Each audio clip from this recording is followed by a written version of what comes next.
പിതാവിന്റെയും പുത്രന്റെയും പരിശുദ്ധാത്മാവിന്റെയും നാമത്തിൽ ആമേൻ. എന്റെ പ്രാർത്ഥന നമുക്ക് പ്രാർത്ഥിക്കാം. അമ്മേ പരിശുദ്ധ അമ്മേ, അമ്മേ പരിശുദ്ധ ദേവമാതാവേ, ദൈവമാതാവേ, കൃപാസനത്തിലൂടെ ഞങ്ങൾക്കും ഞങ്ങളുടെ ദേശത്തിനും അമ്മ മധ്യസ്ഥം തേടി എല്ലാ അനുഗ്രഹങ്ങൾക്കും കൃപകൾക്കും ഞങ്ങളിപ്പോൾ ഹൃദയം നിറഞ്ഞ നന്ദി പറയുന്നു. അമ്മേ പരിശുദ്ധ ദൈവമാതാവേ, 2004 ഡിസംബർ 7 ഉച്ചകഴിഞ്ഞ് 2:30 കൃപാസനത്തിൽ സംഭവിച്ച അമ്മയുടെ പ്രത്യക്ഷപ്പെടലിനെ തിരുസഭയ്ക്ക് സമർപ്പിച്ചിരിക്കുന്ന പഠനരേഖകളുടെ മേൽ സഭാത്മകമായ പഠനം ആരംഭിക്കുവാൻ ഞങ്ങൾ പ്രാർത്ഥിക്കുന്നു. അമ്മേ പരിശുദ്ധമേ, അമ്മേ പരിശുദ്ധ ഭൂസ്വർലോകങ്ങളുടെ രാജ്ഞിയായ അങ്ങേയ്ക്ക് ഭൗമസംരക്ഷണത്തിനായി പ്രപഞ്ചപ്രകൃതിയെ തന്നെ തിരുസഭ പ്രതിഷ്ഠിക്കുവാൻ ഈ പ്രത്യക്ഷീകരണ വഴി ഇടയാക്കണമേ. പരിശുദ്ധമ്മേ, ജപമാല മാതാവേ, സകല കൃപാസനം പ്രാർത്ഥനയോടും ചേർത്ത് ഞങ്ങളിപ്പോൾ പ്രാർത്ഥിക്കുന്ന ഈ കുടുംബത്തിന്റെ പ്രത്യേക നിയോഗം പറ മക്കളെ.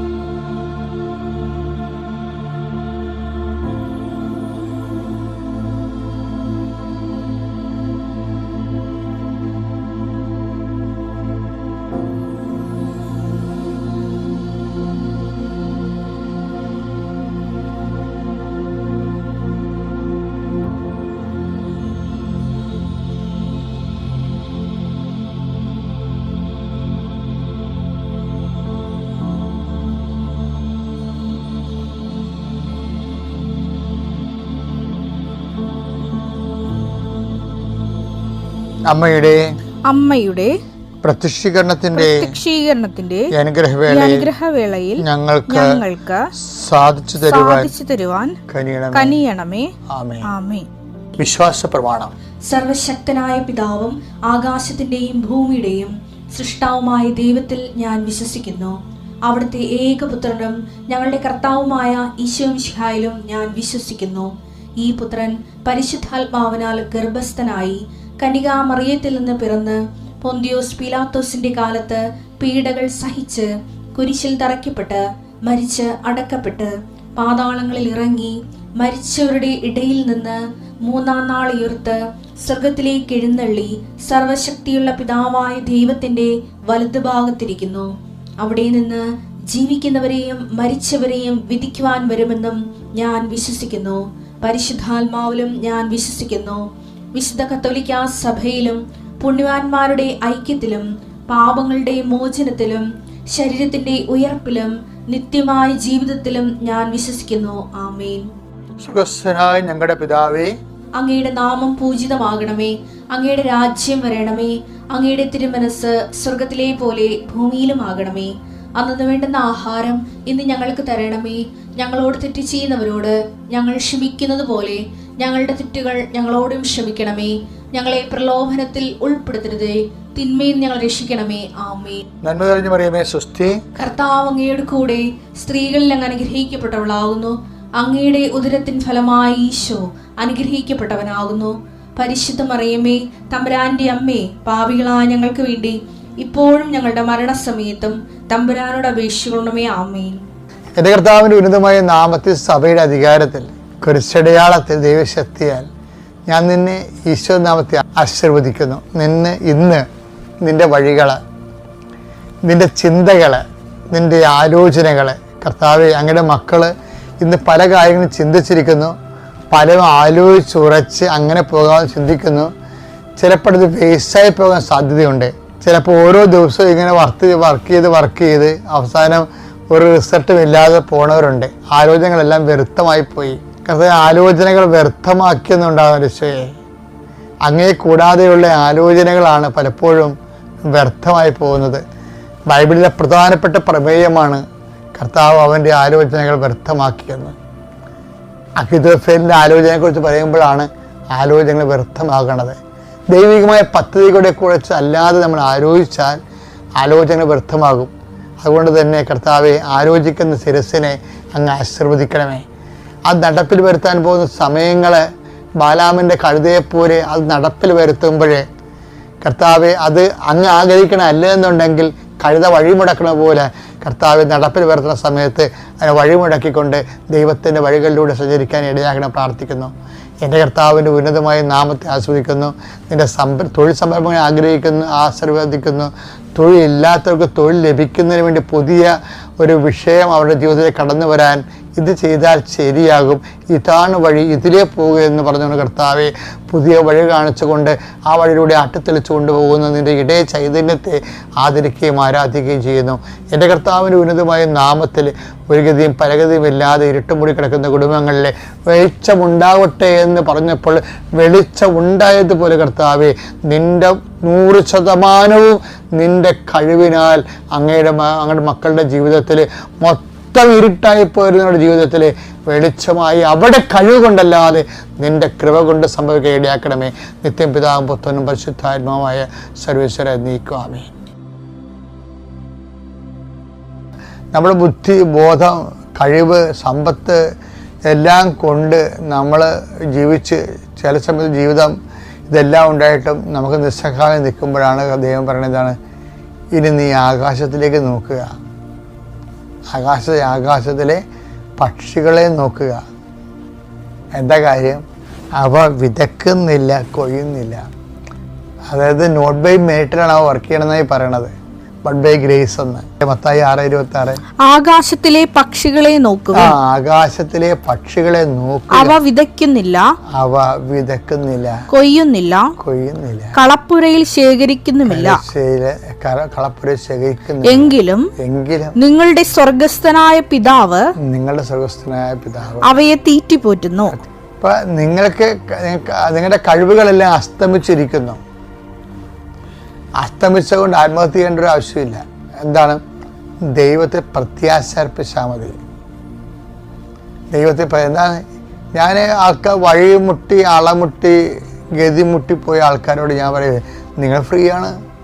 എന്താ, നിങ്ങൾ ആസ്തിഭദ്രകളിനി ആശ്രയിക്കേണ്ട കാര്യമില്ല. എന്താ കാര്യം? ഇത് കംപ്ലീറ്റ് ഇനി ദൈവം തന്നെയാണ്. ദൈവമല്ല വേറെ ചെയ്യാനില്ല, ദൈവം തന്നെയാണ് ചെയ്യേണ്ടത്. അപ്പം അതുകൊണ്ട് തന്നെയാണ് അങ്ങനെയുള്ള സിറ്റുവേഷനിൽ കർത്താവ് പറയുന്നതാണ്, നിങ്ങൾ അധ്വാനിക്കാത്തത് ഞാൻ നിങ്ങൾ അവകാശമാക്കുമെന്ന് പറഞ്ഞ് ഈ അടുത്തത് അതെടുത്ത് യോഹന്നാൻ 4:38. നിങ്ങൾ അധ്വാനിച്ചിട്ടില്ലാത്തത് വിളവ് ശേഖരിക്കാൻ ഞാൻ നിങ്ങളെ അയച്ചു. ചില സമയത്ത് അങ്ങനെ വരാം. എന്നുവെച്ച് കഴിഞ്ഞാൽ നമ്മൾ മുന്നോട്ട് പോകുന്നത് നമ്മൾ അധ്വാനിച്ച കൊണ്ട് മാത്രമല്ല, അതുകൊണ്ട് ആ വിഭവങ്ങൾ കൊണ്ട് ചില സമയത്ത് നമ്മുടെ ആവശ്യം നിറവേറിയെന്ന് വരത്തില്ല. മറ്റുള്ളവരാണ് അധ്വാനിച്ചത്, നിങ്ങളെ ഞാൻ അവരുടെ അധ്വാനത്തിലേക്ക് പ്രവേശിപ്പിച്ചു എന്നാണ്. അപ്പോൾ അവരുടെ ഔദാര്യത്തിൽ നിന്ന് പോലും ദൈവത്തിൻ്റെ പരിപാലനയുടെ ഭാഗമാണ്. ദൈവത്തെ എല്ലാ അനുഗ്രഹങ്ങളും ദൈവത്തിൻ്റെ ദാനമായിട്ടും, അതുപോലെ തന്നെ നമ്മൾ അതിൽ സ്വാമിനാഥൻ എന്ന് പറഞ്ഞ നമുക്ക് ശാസ്ത്രജ്ഞനില്ലേ, അദ്ദേഹം പറഞ്ഞ കേട്ടിട്ടില്ലേ? എന്താ പറയണത്? അതായത് എന്തുകൊണ്ടാണ് ദൈവത്തെ എൻ്റെ സാധ്യതകളെ നമുക്ക് അക്സെപ്റ്റ് ചെയ്യാൻ പറ്റാത്തത്? അതിന് അദ്ദേഹം പറഞ്ഞത് അതിന് ഹ്യൂമിലിറ്റി വേണം. അതാണ് എനിക്ക് ഭയങ്കര ഇഷ്ടപ്പെട്ടത് അങ്ങനെ ടോക്ക്. ഹ്യൂമിലിറ്റി. നമുക്ക് കിട്ടിയിരിക്കുന്ന എല്ലാ ദാനങ്ങളും ദൈവത്തിൻ്റെതാണെന്ന് പറയണമെങ്കിൽ നമുക്ക് ഹ്യൂമിലിറ്റി വേണം. അതുകൊണ്ടാണ് അമ്മ പറയണത്, അവിടെ ദാസിയുടെ വിനീതാവസ്ഥ ഇത് ഏറ്റുപറയാനുള്ള ഒരു മാനസികാവസ്ഥ അമ്മയ്ക്കുണ്ടായിരുന്നു. എൻ്റെ ആത്മാവ് കർത്താവിനെ മഹത്വപ്പെടുത്തുന്ന അമ്മ പറഞ്ഞില്ലേ? എൻ്റെ അന്തരംഗം രക്ഷകനായ ദൈവത്തിൽ ആനന്ദം കൊള്ളുന്നു എന്ന് പറഞ്ഞില്ലേ? ആ ആനന്ദത്തിൻ്റെ കാരണം എന്താ? അത് അവിടുന്ന് തൻ്റെ ദാസിയുടെ വിനീത അവസ്ഥ തെക്കണം പാർത്തതാണ്. ഹ്യൂമിലിറ്റിയാണ് ശരിക്കും പറഞ്ഞാൽ ആനന്ദത്തിൻ്റെ കാരണം. അത് അമ്മയുടെ ഒരു ദൈവശാസ്ത്രമാണത്. ലുക്ക 1:46-47. എന്റെ ആത്മാവ് കർത്താവിനെ മഹത്വപ്പെടുത്തുന്നു, എന്റെ ചിത്തം എന്റെ രക്ഷകനായ ദൈവത്തിൽ ആനന്ദിക്കുന്നു. അതാണ് അവന്റെ കാരണം. എന്താ? ലുക്ക 1:48 എന്താ പറയണേ? അവിടുന്ന് തന്റെ ദാസിയുടെ താഴ്മയെ കടാക്ഷിച്ചു. എന്റെ ദൈവത്തിലെ ഏറ്റവും വലിയതായിട്ട് വേണ്ടത് ഈ താഴ്മയാണ്. അത് എന്ത് കിട്ടിയാലും അവർ തന്നു, അവർക്ക് എന്നെ കൊണ്ട് ആവശ്യമുണ്ട്, അതുകൊണ്ടാണ് അവരെന്നെ സഹായിച്ചത്, ഇവർ തന്നു, അങ്ങനെ പറഞ്ഞിട്ട് കാര്യമില്ല. അപ്പോഴേ അത് അവർക്ക് ആവശ്യത്തിന് ഉണ്ടായിരുന്നു, ബാക്കി തന്നതാണ്. ഇങ്ങനെ ഒന്നും ആരെയും താത്തിക്കെട്ടുകയോ ഉയർത്തിക്കെട്ടുകയോ ചെയ്യരുത്. സംഭവിക്കുന്ന എല്ലാ വിഷയങ്ങളിലും നിങ്ങൾ ദൈവത്തേക്കാണ്. ഉണ്ടായിട്ടുള്ളതെല്ലാം അവൻ മൂലമാണ്, അവനെ കൂടാതെ ഒന്നും ഉണ്ടായിട്ടില്ല. അത് താഴ്മയോടെ അംഗീകരിക്കണം. ബൈബിൾ അംഗീകരിക്കുന്ന സംഭവമാണ്. യോഹന്നാൻ 1:3 സമസ്തവും അവനിലൂടെ ഉണ്ടായി, ഒന്നും അവനെ കൂടാതെ ഉണ്ടായിട്ടില്ല. ഇത് ഹ്യൂമാനിറ്റിയുടെ വിഷയമാണ്. നമ്മുടെ ജീവിതത്തിൽ സംഭവിക്കുന്ന എല്ലാ വിഷയങ്ങളും ദൈവ പൈതലെ വിശ്വാസത്തിൻ്റെ വെളിച്ചത്തിലാണ് കാണുന്നത്. എന്താണ് എൻ്റെ ജീവിതത്തിൽ സംഭവിച്ചത്? ഞാൻ ഇന്നും വിശ്വസിക്കുന്നുണ്ട്. എൻ്റെ അപ്പൻ എൻ്റെ 10ാം ക്ലാസ്സിൽ വെച്ച് എനിക്ക് ഓട്ടോഗ്രാഫ് വാങ്ങിച്ചു തന്നു. എന്നിട്ട് പിറ്റേ മാസം അപ്പം മരിച്ചുപോയി. അപ്പോൾ ഞാൻ സെമിനാരി പോയൊക്കെ ഭയങ്കര കരച്ചിലായിരുന്നു. സെമിനാരി പോയ സമയത്തൊക്കെ അപ്പനെക്കുറിച്ച് ഓർക്കുമ്പോഴൊക്കെ. പക്ഷേ അപ്പൻ ഉണ്ടായിട്ടുള്ളതെല്ലാം അവൻ മൂലമാണ്. പിന്നീട് അത് മനസ്സിലാക്കി. ദൈവം തക്ക സമയത്താണ് അപ്പനെ വിളിച്ചത്. അതായത് അതുകൊണ്ട് ഞാൻ എന്ത് ചെയ്ത്, ആരുമില്ലാതെ ഒരു നിക്കർ മാത്രം ഒരു ഷർട്ട് ഇട്ടുകൊണ്ട് ഞാൻ സെമിനാരി തിരക്കിപ്പോയ ആളാണ്. അവിടെ ആരും എൻ്റെ കൂടെ വന്നില്ല, അപ്പനില്ലല്ലോ, പിന്നെ പ്രത്യേകിച്ച് വരാൻ ആരും ഇല്ലായിരുന്നു. അപ്പോൾ ആലപ്പുഴയുള്ള നാട്ടിൽ നിന്ന്, ആലപ്പുഴ 10-32 കിലോമീറ്റർ അപ്പുറത്താണ് ആലപ്പുഴ സെമിനാരി. അപ്പോൾ നമ്മുടെ കൂടെ ആരുണ്ട്? ദൈവം. എനിക്കറിയാവുന്ന പ്രാർത്ഥന കർത്താവിൻ്റെ മാലാഖ മാത്രമാണ്. എനിക്കന്നാണ് മനസ്സിലായത് സഭയുടെ പ്രാർത്ഥനകളൊക്കെ ഈടുവിട്ട് പ്രാർത്ഥനകളാണ്. നമ്മൾ നമസ്കാരമില്ലേ, നമസ്കാരമൊക്കെ എപ്പോഴും നമ്മൾ ശ്രദ്ധിക്കണം. അതൊക്കെ നമ്മൾ സഭ പഠിപ്പിച്ചു വന്ന പ്രാർത്ഥനകളായിരിക്കും നമ്മളെപ്പോഴും രക്ഷപ്പെടുത്തുന്നത്. പക്ഷെ അത് കാണാതെ പഠിക്കണം. പുസ്തകം ചോദിച്ച് നടക്കണമല്ല വിഷയം. ഒരു പ്രാർത്ഥന നമുക്കറിയാമെങ്കിൽ അതൊരു വലിയൊരു ഇൻസ്ട്രുമെൻ്റാണ്. ശരിക്കും അതൊരു ഇൻസ്ട്രുമെൻ്റാണ്. ഞാനെന്നൊക്കെ ചൊല്ലിക്കൊണ്ടിരുന്ന പ്രാർത്ഥന എന്താ? കർത്താവിൻ്റെ മാലാഖയാണ്. പക്ഷെ ഇന്ന് ഞാൻ കർത്താവിൻ്റെ മാലാഖ ചെല്ലുമ്പോൾ മുട്ടേ നിൽക്കും. എന്താ കാര്യം എന്നറിയാവോ? കർത്താവിൻ്റെ മാലാഖയുടെ കണ്ടൻറ്റ് വൈസ് ഭയങ്കര റിച്ചാണ്. അതെന്ന് വെച്ചാൽ കന്യാമറിയത്തിൽ ജനിച്ചതെന്നാണ് പറയണത്. കർത്താവിൻ്റെ മാലാഖ പരിശുദ്ധ മറിയത്തിൽ വചിച്ചു. പിൽക്കാലങ്ങളിൽ ഞാൻ അമ്മ എനിക്ക് പ്രത്യക്ഷപ്പെട്ട കാലത്ത് ഞാൻ അതിനെക്കുറിച്ചൊക്കെ ചിന്തിക്കുമ്പോൾ ഓർക്കും, കർത്താവേ, ഞാൻ കുഞ്ഞുനാളിൽ നിൻ്റെ കാര്യമാണെന്ന് പറഞ്ഞത്. അമ്മയുടെ ഉദരത്തിൽ നീ ഉരുവായ കാര്യങ്ങളെക്കുറിച്ചാണല്ലോ ഞാൻ ആയിരക്കണക്കിന് പറഞ്ഞിട്ടുണ്ട്. ഈ കർത്താവിൻ്റെ മാലാഖ എനിക്ക് വെളിച്ചമില്ലായിരുന്നു, എൻ്റെ കയ്യിൽ വെളിച്ചം പറഞ്ഞു തരാൻ. ആ സമയത്ത് ഈ കർത്താവിൻ്റെ മാലാഖയായിരുന്നു എൻ്റെ വെളിച്ചം. അപ്പോൾ ഒന്നുമില്ലാതെ വരുമ്പോൾ, സഹായിക്കാൻ ആരും ഇല്ലാതെ വരുമ്പോൾ, നമ്മൾ അടുത്ത കാര്യം എന്ത് ചെയ്യണമെന്ന് അറിയാതെ വരുമ്പോൾ ഞാൻ ഈ കർത്താവിൻ്റെ മാലാഖ ചെല്ലും. അത് 6 വയസ്സിലോ 7 വയസ്സിലോ പഠിച്ച സംഭവമാണത്. പക്ഷേ അതൊരു 10ാം ക്ലാസ് വരെ അതായിരുന്നു പഠിച്ചുകൊണ്ടിരുന്നത്. സെമിനാരി വന്നതിന് ശേഷമാണ് ഞാൻ ജപമാലയെക്കുറിച്ച് കൂടുതൽ പഠിക്കാനും, ജപമാല വലിയ ഇൻസ്ട്രുമെൻറ്റ്. പക്ഷേ ഈ ജപമാല എന്ന് പറഞ്ഞാൽ എന്താണ് ശരിക്കും പറഞ്ഞാൽ? അതും ഈ കർത്താവിൻ്റെ മാലാഖയുടെ എക്സ്റ്റൻഷനാണ്. കർത്താവിൻ്റെ മാലാഖ തന്നെയാണ് ജപമാല. ആദ്യം ജപമാലയ്ക്ക് കർത്താവിൻ്റെ മാലാഖ എന്ന് വിളിച്ചുകൊണ്ടിരുന്നത്. ജപമാല ഒരു 12ാം നൂറ്റാണ്ടിൽ 16ാം നൂറ്റാണ്ടിൽ ഇടയ്ക്ക് രൂപപ്പെട്ട് ഡെവലപ്പ് ചെയ്ത് വന്നിട്ടുള്ള ഒരു ദൈവികമായ ഒരു ആയുധമാണ്. പക്ഷേ ആയുധത്തിൻ്റെ കണ്ടൻറ്റ്, ആദ്യത്തെ അടിസ്ഥാന ഘടകങ്ങൾ കർത്താവിൻ്റെ മാലാഖയുടെ പ്രാർത്ഥനയെന്ന് തന്നെ വിളിച്ചുകൊണ്ടിരുന്നത്. അപ്പം ഞാൻ എന്താ പറയണമെന്ന് വെച്ച് കഴിഞ്ഞാൽ, മാലാഖയുടെ പ്രാർത്ഥനയിൽ ഏറ്റവും ടോപ്പ് എന്താണ്? കർത്താവിൻ്റെ മാലാഖ പരിശുദ്ധ വഹിച്ചു, പരിശുദ്ധാത്മാവിനാൽ മറിയം ഗർഭം ധരിച്ചു. ആ മറിയം ഗർഭം ധരിച്ചതും കന്യാമറിയത്ത് നാം പിറന്നു എന്ന കാര്യം നമ്മൾ മംഗളവാർത്ത ദിവസം അവർ എല്ലാ ഞായറാഴ്ചകളിലും തന്നെ ഈ വിശ്വാസപ്രമാണം പള്ളിയിൽ ചെല്ലുമ്പോൾ കന്യാമറിയത്ത് വിശ്വാസപ്രമാണം കന്യാമറി ജനിച്ചു എന്ന് പറയുമ്പോൾ നമ്മളറിയാതെ ഇങ്ങനെ പുരോഹിതൻ അവിടെ കുർബാന പുസ്തകത്തിൽ റെഡ് മാർക്ക് എഴുതിയിട്ടുണ്ട്. എന്താണ്? കന്യാമറിയത്ത് ജനിച്ചു എന്ന് എഴുതുമ്പോൾ ഈ സമയത്ത് നിങ്ങൾ തല കുനിക്കേണ്ടതാണെന്ന്. അപ്പം ഞാൻ തലയല്ല കുനിക്കണത്, ഞാൻ ആ സമയത്ത് മുട്ടേ നിൽക്കും. അതൊക്കെ വല്ലാത്തൊരു ഫീലിംഗ് ആണത്.